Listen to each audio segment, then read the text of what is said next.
I'm Amanda Silver. And I'm Alex Howard. And this is Dirty Laundry.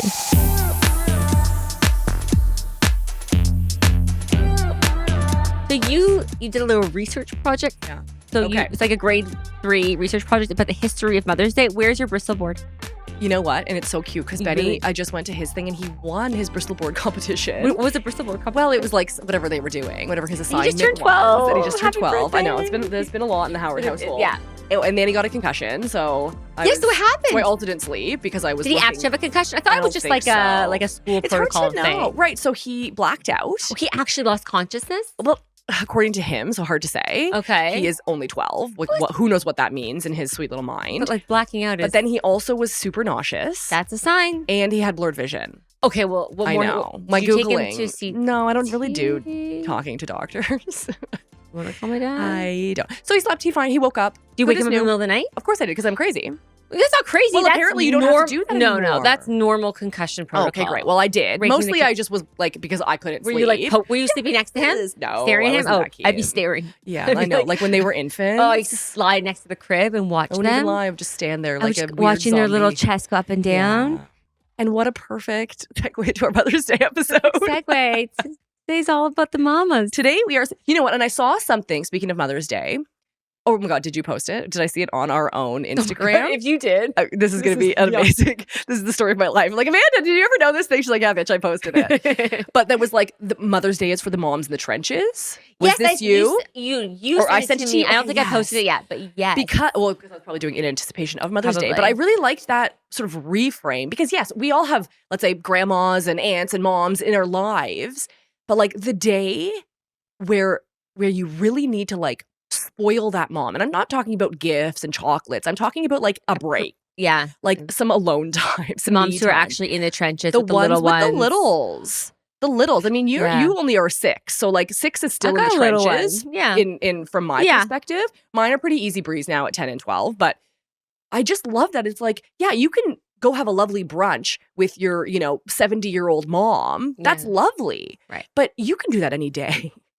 And yes, I still think it's important to honor those mothers and Yeah. and mothers of all shapes and And all sizes. the women in the family, like the grandparent, the grandmothers, Because the it really aunts, takes all the of that. village, and Yes. there are so many influences in our kids' lives, and we're so lucky, to have so many different Yeah. people. But the ones who need the like actual tangible support that need, whether it's their partners or whomever can be helpful, is like get the kids out.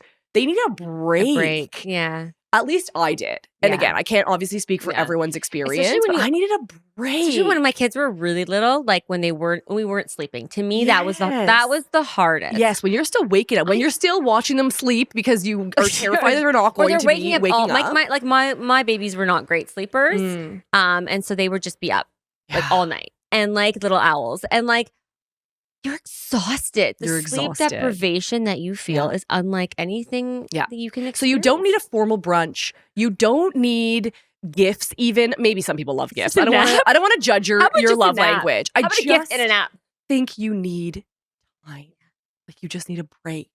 So that's my Yeah. PSA for those mothers that are in the trenches. I really liked that. Yeah. But that then reel. also, But also- on the same vein, Yeah. The moms who are like the divorced moms, Also need a break. they also Or are need you a break, keen because or you maybe, are only half yeah, with like the kids? So to me, I find it's important. Like I always want to, with my clients, we always put into the agreement that Mother's Day they're with mom, Mhm. Father's Day they're with dad. And Totally. listen, if you have the type of flexible relationship where at night they can go for dinner with dad's side and whatever, have brunch Yeah. with mom, fine. But the standard is that you get your Yeah. kids on Mother's Day, Which is fair, if Which that's is what fair. you want. It can be difficult if you've got little ones, Yeah. but I think it's Yeah.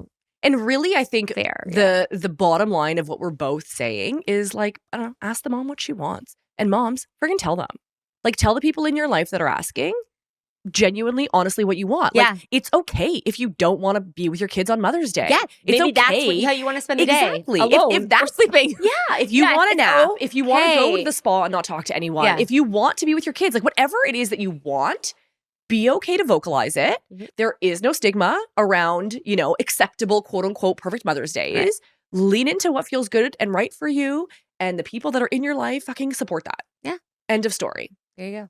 Happy Mother's Day. Happy Mother's Day. We have on today a real life A real mom life mom who's gonna coming to share her share. story. Yeah, So we so appreciate. We love sharing real stories we do. because it just shows you that like you're not alone. Yes. A lot of people are going through the same thing. More than you think. More than you think. Yeah. So There's always something to be learned from someone else's story. Very much so. So welcome, Maria.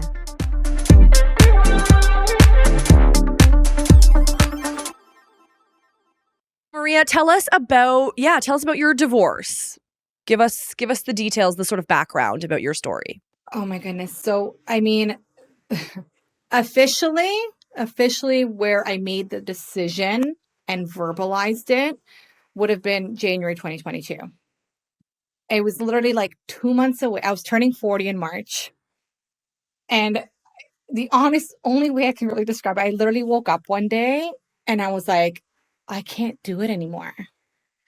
And I think I was just thinking of the fact that I was really depressed turning 40. The only age that's ever bothered me is 40. I was fine with every other age except for 40. And I was like, I'm going to be turning 40. Can I live in this marriage the way I'm feeling,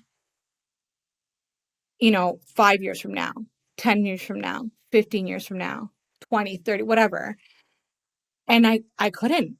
I had come to the realization I couldn't do it anymore. And felt like I had exhausted myself in asking him to help fix the marriage.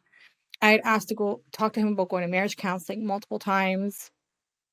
And he's like, no, we don't need it. We don't need it. And I was like, trying to tell him, yes, we do. We do need it. There are problems. I'm unhappy. And every time I tell you what the problems are, they don't get fixed. So maybe we need like a third unbiased person, third party to help us like figure out a way to fix things. And he didn't want to. And it happens a lot. So like I'm not saying it's just a him issue. Like I know it happens a lot with a lot of marriages, you know. So that was so I officially told him then. And um, when I had the discussion with him, he was in a way pleading, no, let's make it work. I'll do anything, please, for the kids. I don't want them to have a broken home. And my kids are my biggest and greatest weakness. I will always do anything, including put myself in a worse situation to make sure that their needs are being met, their happiness is above my own. So I'm like, okay, fine. I'm like, well, we'll do something, we'll try. But in my head, I think it was, listen, I'll be honest, I think I detached from the marriage years prior. This was just me finally making a decision. I think, when I told you, like, we were basically living as roommates at this point. This wasn't even really a marriage, the way we were living. He was my best friend in every sense of the word. Don't get me wrong. I told you, like, I had been with him since I was 17 years old. It was, Long time. 23 years. So it's not like I tried. Yeah. I tried really hard. But a couple decades I in. think, I put in a lot of work in this thing. And I had detached so many years before. It was at least 6 years that I knew the marriage was over, at least 6 years prior to asking for the marriage to be over. And it was me coming to that conclusion that this now needs to officially end. Right. And then my birthday passed in March, and it was like near the end of March. And I said to him, it's not. I'm like, I'm trying. I can't mentally be there. I can't emotionally still be in this. I'm like, I said to him, it's over. Like, I just can't. Like, let's move forward and try to figure out how to go about this now because I can't do it anymore. So we say officially April 2022 is officially when I think I don't think it truly still absorbed, but it's kind of like where I put finality to it. Yeah. And we really started living separate lives. I know I definitely did too. And I said to him, like, and I was trying to be as clear as mud with him. Like, listen, it's over. Like, consider us separated. You do your thing. I do mine. I'm no longer coming to any more of your family events. I don't expect you to do any family events with me. Like, because we were still living under the same roof, Yeah. which So you have to draw those let me boundaries. tell you the things I would change knowing the things I do now. So, his mother's birthday came up in June, and, I said, I'm not coming. Okay. Like, I'm not coming. Yeah. Fine. Whatever reason you want to give, I'm not coming. Because he didn't want to tell his family yet. And that's fine. Like, I wasn't going to pressure him on who to tell him when. I had already started telling people on my end. My closest friends knew, my family knew, our kids didn't know. Okay. I don't know if we messed up on that front. The kids didn't know. Everyone else found out before the kids. Well, how old were they? So my youngest had just turned 6 in March Okay. because his birthday's like a week from mine. Aw. And my oldest was going to be turning 9 in October. Okay. So I just thought it was, in my head, I'm like, it felt so weird that I thought we would confuse them because we were living in the house together still. Yeah. I know they, especially my oldest, picked up on the fact that I was no longer coming to events. His dad's birthday passed and all these events were happening and I wasn't going. Right. If I went to something on my side, their dad wasn't coming. Right. It was and I was, I started kind of like to give him like kind of weekends, time with the kids. I started doing my own thing. I was going out with my friends and whatever and living a life. And it was so awkward. This is where I was telling you, like, I know there's a lot of people who judge me based on some of the decisions I made during the separation. And I'm not saying I made all the best decisions. I, by all means, am not perfect. I'm No sure one I could have done is. things differently. No one does things perfectly. Nobody knows when what they're they're doing. That's the I thing. know, This is when you divorce, it's typically your first time and you didn't expect You're it. You didn't winging go it. into marriage. Yeah, You you're are. totally You got little winging it. kids. Your emotions are running high. You Yeah, got it's a families lot. intervening and giving you their opinions, and it's like you just have to. There's so It's many voices. There's so survival. many voices. Yeah. So many. But I also felt free in a sense. Yeah. I'm not sure, like, it was such a freeing feeling to know that I finally made the decision and I felt like I was finally taking control in my life. I felt more controlled married. And to the core who I was, the person, I lost that person. Even my friends commented. And as time went on, even my friends were kind of like, your glow's coming back. Oh, Like wow. the old Maria's coming back. Like it just feels like, all that life that was in you was gone for so long. Mhm. So in August, I had gone out with a few girlfriends and I ended up meeting my partner who I'm with now. Mhm. Um, and it was just supposed to be like a fun night. Like it was not like I literally was looking for, I just got a relationship of 23 Yeah. years. I literally wanted nothing. I'm like, I want just to be with my kids. I just want to enjoy myself. I want to heal. I want to get to know myself at this stage of my life. I'm 40 now. I'm a different person than I was, even 5 years ago. Totally. So I was definitely a different person than who I was when I entered my relationship with my ex. So I wanted to know who I was at 40. And I was starting on that journey. And then I met him. And, to this day, sometimes I get annoyed with him. I'm like, you were not supposed to be a part of this Dare plan. you come into my life? I know, like, how you messed the whole plan up. I wanted to be single for a certain amount of time. Our other Maria was like that too. Yeah, It's the same. Yeah. Seriously. And I did push him away for so long. We ended up like, I knew him through, it was a mutual friend who introduced us. And I ended up pushing him a lot. Like I kept telling him, listen, I don't want nothing serious. You want to just, have fun together. It's fine. Let's just enjoy what this is. But, I'm not entertaining any sort of serious relationship here. He was persistent. And the funny thing is I kept saying that, but I found myself pushing away any other attention. And I would only talk to him. Like it was like we were texting every day and we'd see each other every other weekend, so it was just like in group settings. And then in that late October, it was kind of like more, I'm like, okay, I'm like, I think I'm in a relationship. Like I legit think I'm in one. And I didn't even intend on this happening. And this is where I get the judgment, because technically I was separated, yes, but we were living in the same house. Mm. And, you know, he, so my ex-husband put recording devices in the room where I was staying. Oh, no. I found out after. He Oh, started no. saying things that didn't make sense, things that there's no possibility he could know. Whoa.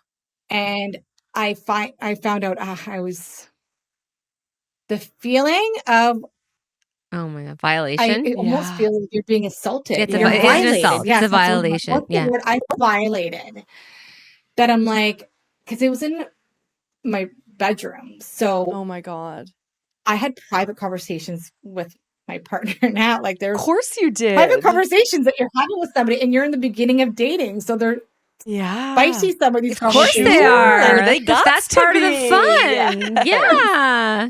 This No, is don't even. And that of all things that I found was like to happen to hear myself saying some like pretty spicy things to my partner. And I'm yes. like, but at the same time, like it serves him right. Like in my head, I'm like, serves you right. That's the things you heard. Like you shouldn't have been Yeah. recording me privately. And Yeah. at the time, so our mediator was also happened to be a lawyer. So Right. I had called him because I wasn't sure What your rights were. Yeah. Yeah. if it was even legal what he was Right. doing to me. Like I just felt so violated. I didn't know Totally. what to do. I was like literally crying when I first found out Oh, because it just felt so terrible from the Yeah. inside. And I'm like, so, but like I said, I held on to it because I wanted to sign a separation agreement before anything. yeah.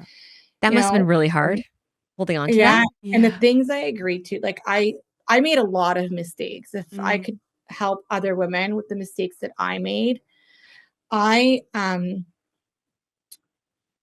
went with my emotions more than my head. Yeah. And because of my kids, every time I was making a decision during this agreement, I thought about my kids and what I didn't want them to go through, what I didn't want them to whatever. And he knew, and the thing is he knows that till this day, he still knows that, and he still tries to use those tactics. And sometimes they work.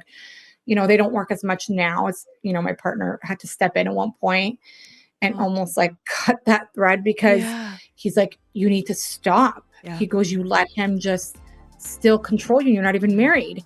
Yeah. Because he knows that my kids are my weakness. So whenever he wanted to have things sway his way, he would use the kids.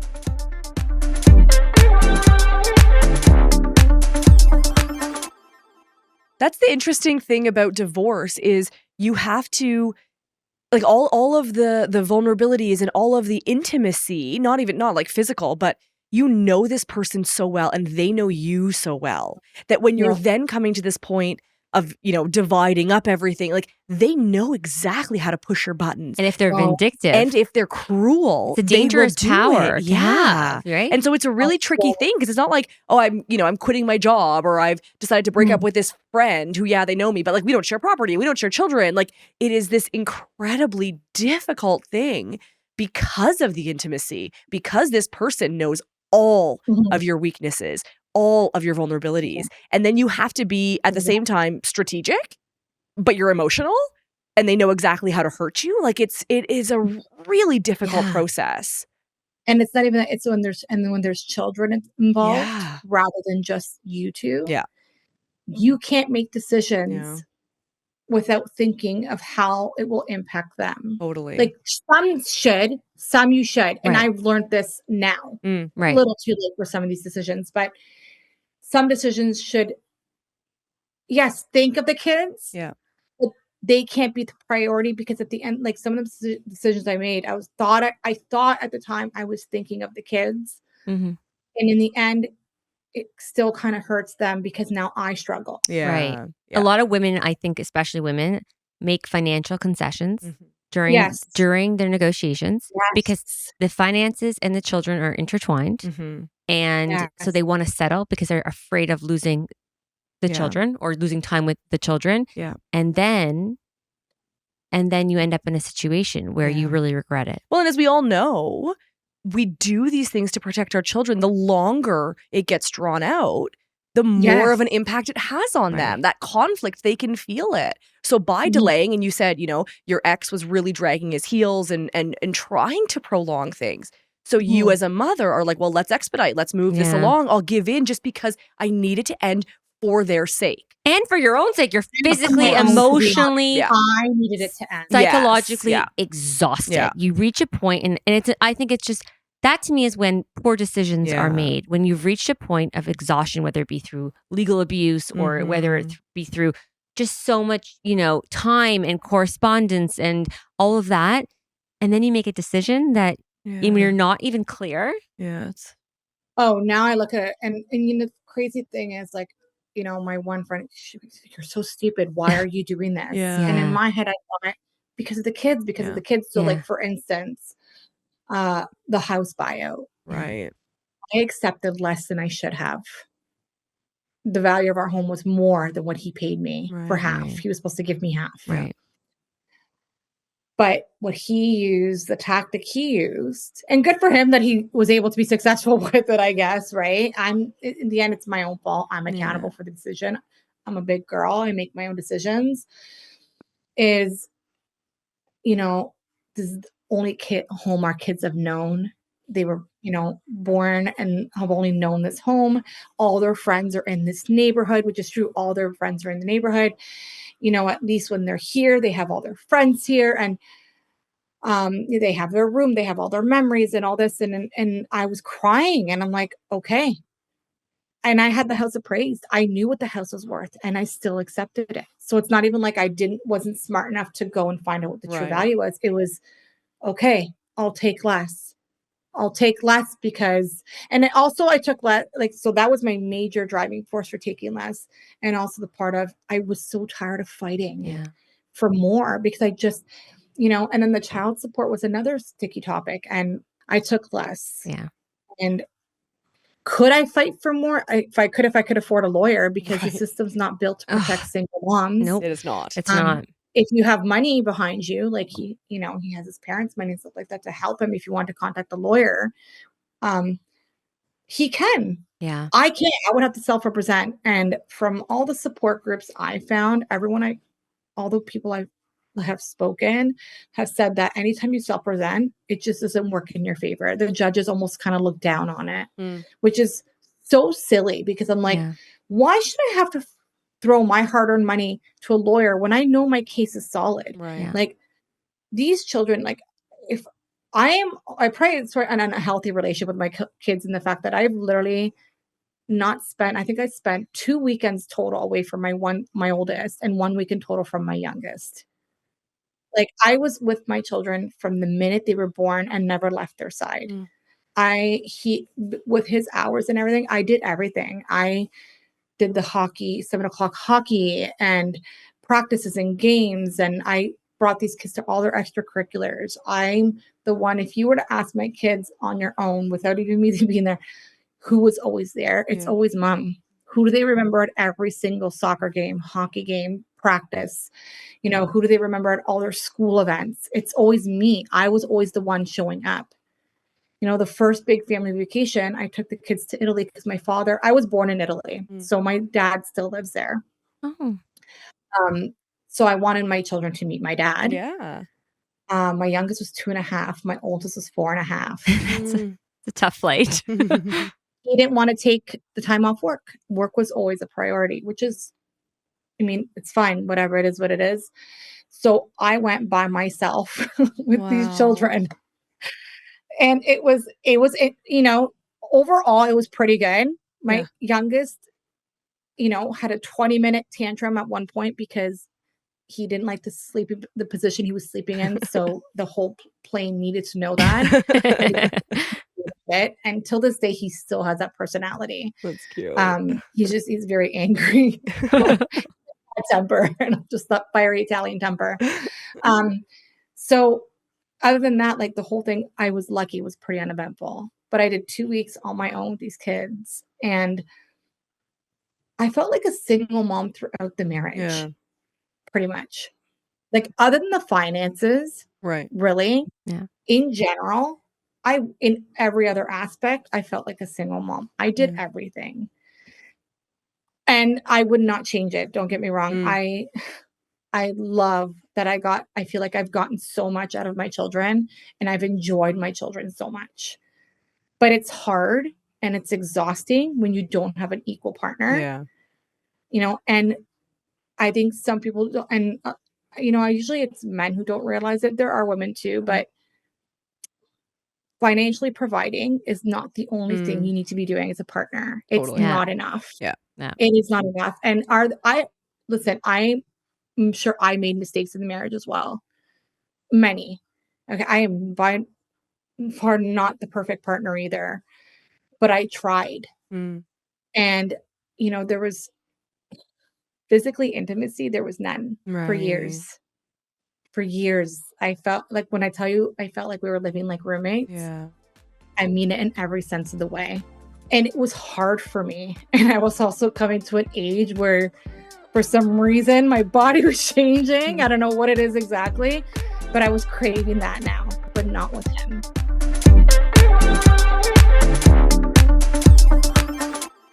So you mentioned it was just sort of like a slow kind of fizzle. It was the ultimate for years. It was a year fizzle. Years of fizzle. It's a long time. A lot of people find themselves living like roommates in the years prior to. Yeah. It's a story that we've heard quite often, actually. Yeah. Yeah. And it's like, I'm like, I know, listen, and I get it. And I know that it's normal that after you have kids, the marriage changes and you have to put more effort. But I'm like, after 6 years, I'm like, okay, I'm sure after 6 years, it shouldn't still feel this way. Yeah. Like, it didn't feel normal anymore. Like, I'm like, this is not normal. I think it's beyond, because I'm talking to like mutual friends of ours who are with their marriages, and I'm hearing them talk about, and they have children too. Right. So it's not like it was people without children. Yeah. And I'm hearing them talk about their marriages, and not to say that they're perfect, but the physical parts, everything, and how eventually things came back. And I'm thinking to myself, okay, well, I'm way past those years and things coming back. So if it didn't come back for a year, 2 years, 3 years, 4 years, 5 years, like, time's up. Something's wrong here. Like, something's not normal. And so, and it was it. And and when I did ask him for separation, like, I was so clear to him, and I tried to be as kind and as loving as possible when I was telling him. I just, I said, I'm not happy. I'm just like, and I don't think I can be. I don't even think there's anything that can be changed to make me happy. I'm like, and I'm fallen, I'm like, I love you, but I'm not in love with you. And I have not been in love with you for such a long time. And I said, and I deserve love. I deserve to feel the way I want for love. Yeah. And I deserve to have a partner I love.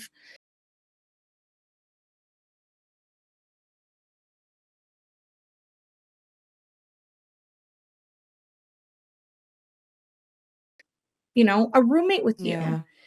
But we both deserve it. And I'm like, and we've been together so long that I don't know if we're together still, just because of the fact that we have history and we have children. Yeah. And at that point, I was staying for the kids. And you know what?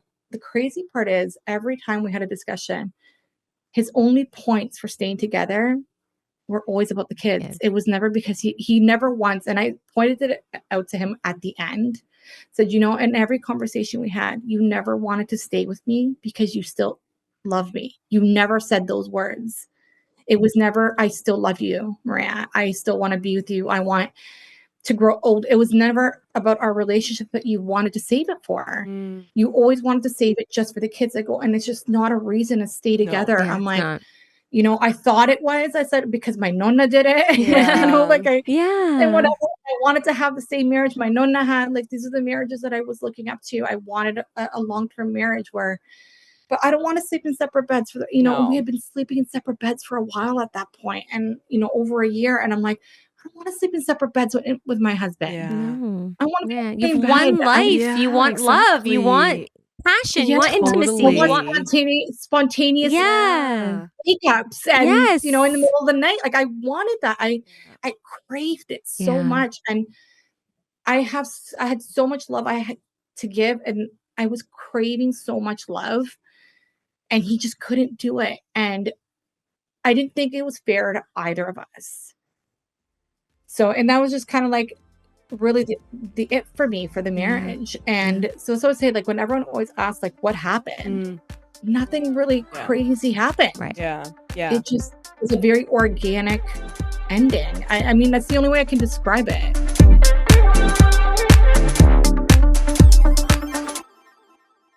Yeah, no, I think doesn't that's the have to perfect. be. It doesn't need to be some major cheating, abuse, drugs, incident. whatever. It doesn't have to be And I something think major. truthfully, I mean, the fact that you have been together since 17, like, think of how much you both have changed in those 20 plus years. Like Well, he was 23, like, so he was older already, so I feel like right. he already had certain experiences that I Yeah, didn't. yeah, But I You were a literally kid. yeah. I grew with him. I literally Yeah. grew with him. Until you outgrew him. Yes, Yeah. exactly. Oh my gosh, yes. There you go. That's There Yeah. you actually go. perfect. I did. I grew with him and then I outgrew him. And, you know, I think it was important. I learned a lot of important lessons in that relationship. Um, and I think I loved him the best I could in that broken version of Yeah. myself. And I think the way I love now is different.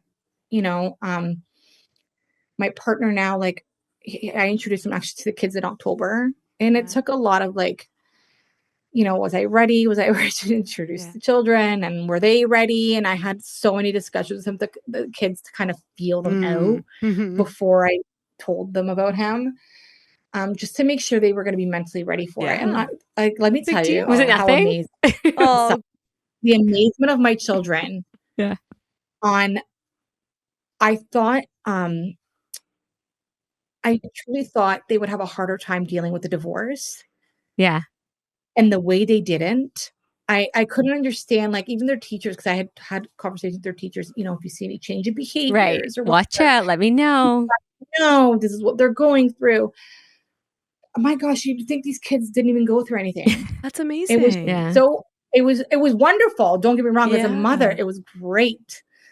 You know, there was a few conversations where like, you know, we wish you and dad would have still been together. It would be Sure. nice to have our parents together. But like overall, I'm like, damn, these kids are well adjusted Yeah. You're doing considering all something this. Or it right. speaks to the fact that you, like you said, you were a married single mom, right? Like you were the So used to the one present. parent. They Right. were so used to that. And so tell us, what is your parenting schedule now? Are the kids going back and forth? Are you still the primary parent? How does that dynamic work for you? Primary, I had a hard time giving him any more time. Mind you, he doesn't have the time to really take the kids anyway. Okay, so that's helpful. So literally the schedule. I have the children. Right now, I pick them up Tuesday nights Okay. all the time from school. I pick them up from school Tuesdays. And I have them on my weekends, I have them till Sunday Mm, morning, Okay. like around 10:30 in the morning. On his weekends, he's supposed to have them Saturday nights to Tuesday night. So I still always have them the bulk of the time. right. Right. He gets, So, yeah. yeah.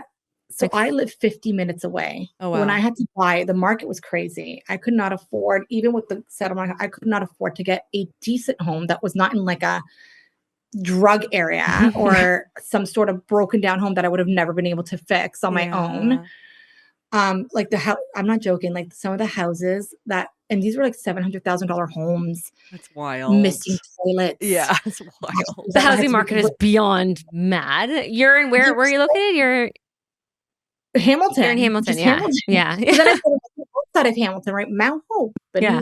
Binbrook and Grimsby. And, you know, then I started looking a little further. I'm like, oh my gosh, Caledonia and all this. Yeah. Eventually, my mom lives in Port Dover. I ended up finding a beautiful home in a beautiful neighborhood.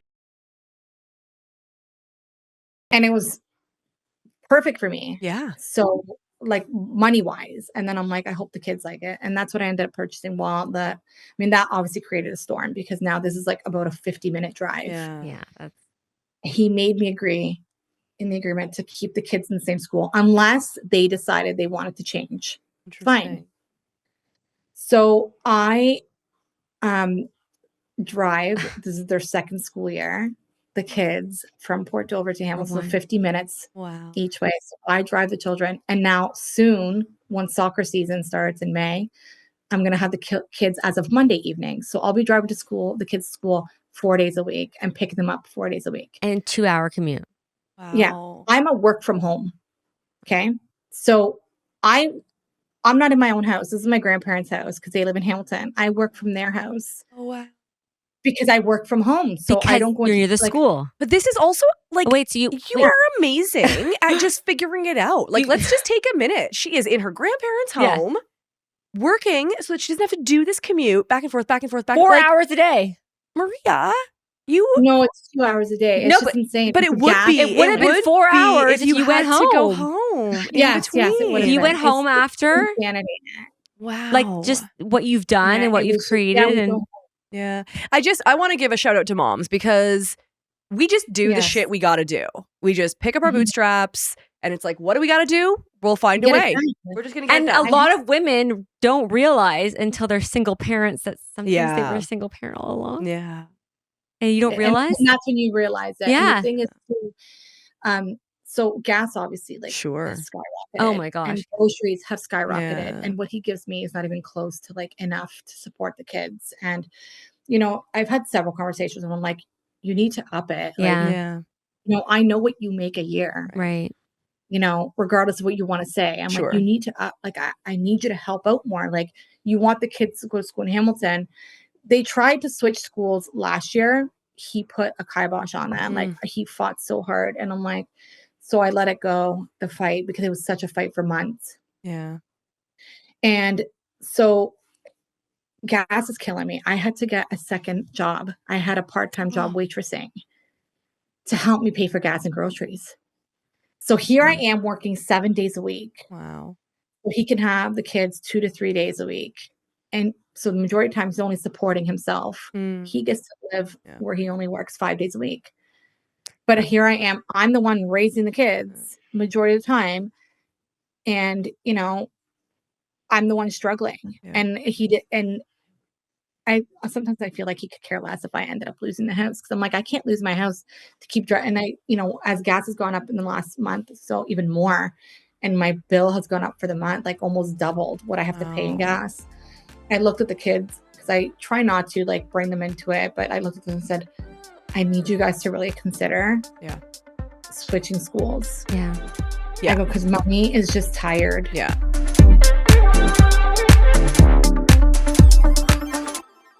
And you're not showing up as your best self for them. It's too much. I said to them, Yeah. I said, you know, you guys want to do sports after school. We have a dog at home. So I said, you Right. guys want to do sports and stuff after school. I can't do that Yeah. because we have to get back home to Max. Max has to go out. Yeah. I go, and I can't be in Hamilton till 8:00 at night. I go, you have school the next morning. By the time we get home and I have to get dinners ready. Yeah. Like, we're never home at a decent time. And it's just, it drives me crazy. Sometimes they complain about certain things. They complain about getting up early. I'm like, but you wouldn't have, Right. and I started, especially my oldest, I'm like, listen, I'm like, at the end of the day, I said, you can make life easier. I'm like, it's up to you. I go, mommy's left the ball in your court. I go, you could be waking up later and coming home sooner and having more time outside with your friends. Yeah. Like, I want you to make more friends here where we live. I said, because this is where you are primarily. In the summer, thank God for summer holidays. I said, I do work from home the way I should be. Yeah. I said, who are you going to play with outside if you don't make friends here? And how can you make friends here if you're never here? You have to go to school with people to get to know, be friends with them. Like, it's not like the 90s where you just made friends on the street. Like, hey, you.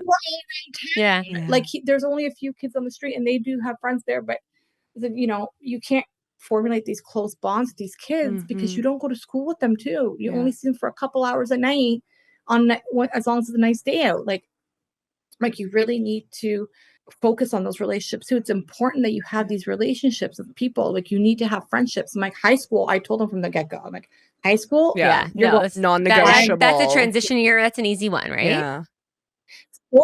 Because they're 2 years apart in school, so I still would have to drive. No, we're not doing that. She still has to. You gotta move those kids. You know what's funny? When I tell them the option, and I have given them this option, I always leave the ball in their court. I go, you can stay more days with daddy. I'll make it work. I'm like, if you want to stay at the school you're at. And the immediate response is no, we're not doing that. They're like, my oldest already says that when he's 12, he wants to lessen how many times he goes. He's barely there. Yeah. He said he wants to choose when he goes to see him. Wow.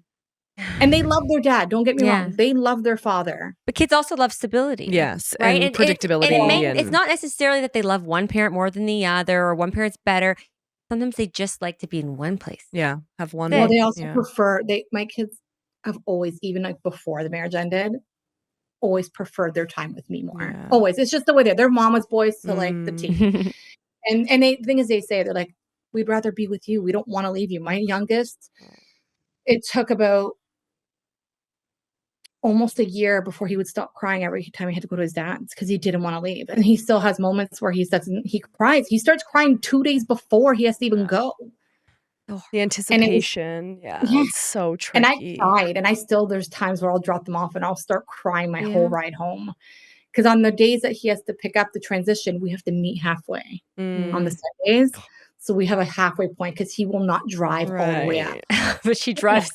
She drives I every drive day to them school. 4 days a week, 4 or 5 days a week. I do the drive. Oh, But he Maria. can't do it a week. You guys Okay, got to go back to so- mediation, Yeah, girl. exactly. I'd straighten Talk up a to few us things. offline. Yeah, Yeah, straighten yeah. up a few things. I don't even think it would work. Like, it's just, there's no. We're pretty good at what we do. You gotta get to the right yeah. mediators who, you know, We got you some know what bad it is. You gotta get skills. some, yeah. If you, Maria, if you could give our listeners who are maybe sort of experiencing the same trials and tribulations that you went through for your divorce, what is something that you would change? What is something you would redo? And what does that look like instead of the way you did it, right? Hindsight's always 20/20. So give us some wisdom. I definitely don't suggest living under the same roof during the separation. I think it messes with your mind. Yeah. And your emotions.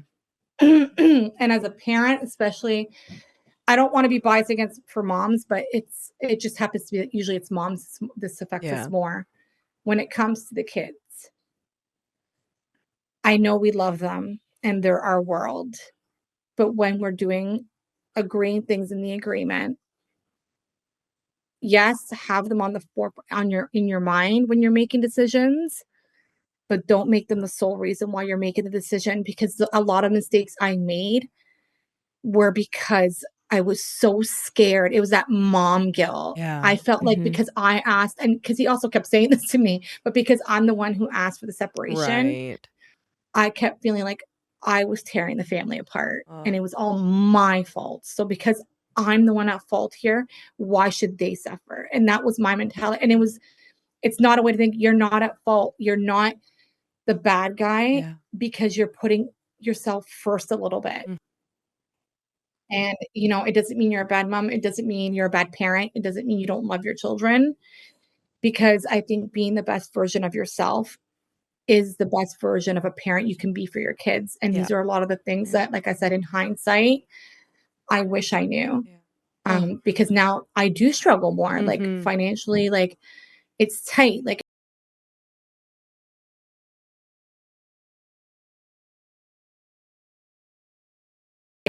Yeah. and you gotta fight. And I mean, you're not fighting just for yourself, you're fighting for your kids. But yeah, be a little bit selfish because you have to take care of number one. Yeah.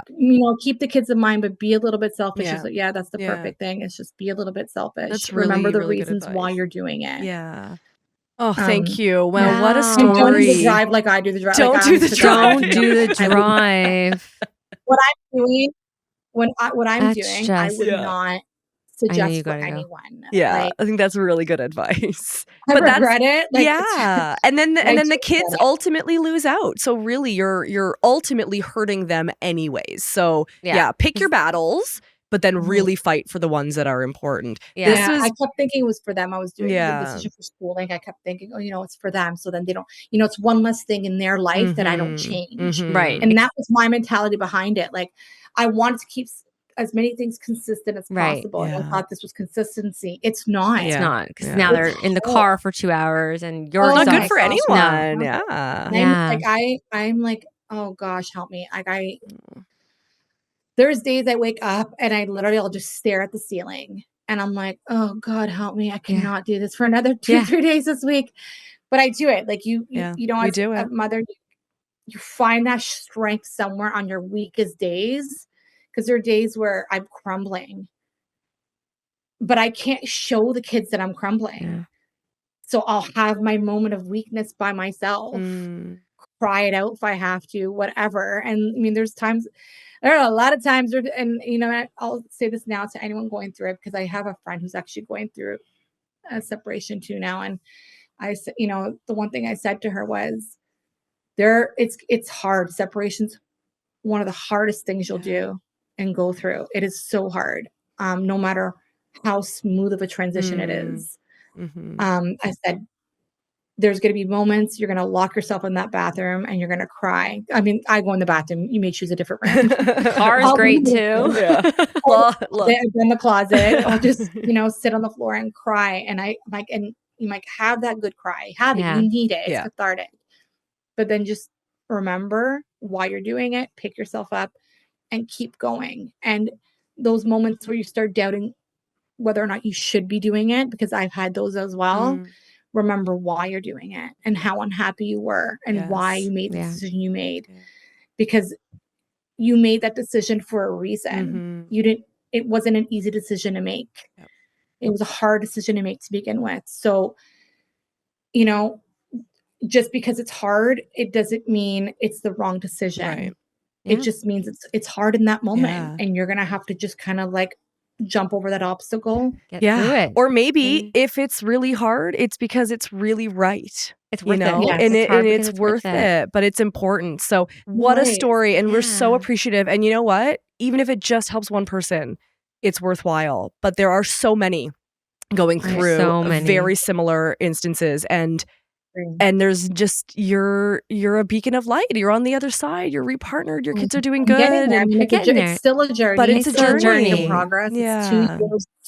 It was 2 years in April 1st, right? It was 2 years. It takes time. And I think that's a good reminder for those that are going through it. Is like, it's not just overnight. because you sign that paperwork doesn't mean it's over. Then just because you move out doesn't mean, you know, you're Oh. still going to ebb and flow with emotions. You're still going to have stressors. You're still going to have to be in touch with your co-parent. And, you know, there's going to be arguing conflict. about child support is not going anywhere, right? That's always something looming. Do we go back for child support? Do we not? Or spousal support, whatever it is. It's always there. There's going to be struggles, like you said, commutes and relocations and all the things you have to deal with, new partners and all the things. But you're doing it. You're doing it. So congratulations. I feel like I just jumped into everything. I decided to put it all on my plate. You know what? I sure what I was thinking. But sink or swim and you're swimming. Exactly. So, Exactly. I like to swim. Thanks so much, Maria. Thank you, ladies. Like, I love that you guys have this platform in general. Like, I love it. It's especially because I'll be honest, I don't have the biggest support system with regards to this